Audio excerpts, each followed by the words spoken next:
Hello, in this video, you will know about how to apply for SSP Scholarship Karnataka 2025-26 and the full information about scholarship. If you are from Karnataka and belong to SC, ST, OBC, minority or other eligible categories, hit like and let's explore how can claim financial support for your education. First of all, search for Karnataka SSP Scholarship and click on first link. And if you want Kannada, keep it Kannada, and if you want change the language, click to English.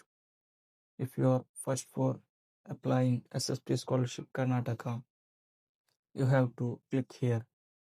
Click here to create new account for both pre-matric and post-matric students.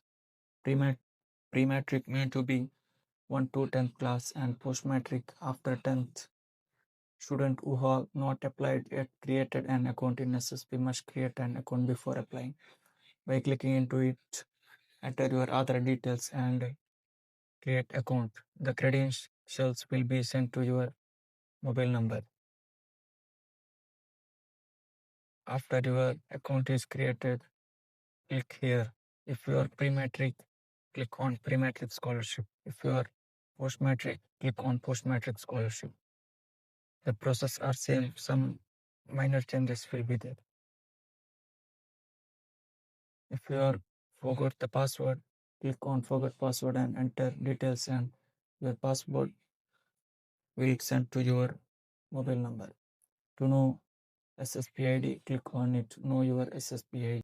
After enter your login details, ID and password and log into the account. There will be a simple 4 steps entering by your name and address, father's name and other your studying details. After that, your process will be completed. The amount will be sent to your Aadhaar linked mobile number. The SSP or State Scholarship Portal is Karnataka centralized platform for education aid. Under the post-matric scholarship segment, 9 departments offer support, including social welfare, minority welfare, medical education, disability welfare, and others. These scholarships range from fee reimbursement to maintenance allowance depending on your category, course, and institution. Eligibility: you must be a Karnataka resident, belong to categories like SC, ST, OBC, minorities, or different abled. Family income threshold vary usually up to 2.5 lakhs, but sometimes higher for certain scholarships. You must be enrolled in post-matric. If you found this guide helpful, hit like button and subscribe for more real and updated scholarship content. Drop a comment with your scholarship questions. I will help you out. Good luck for applying scholarship.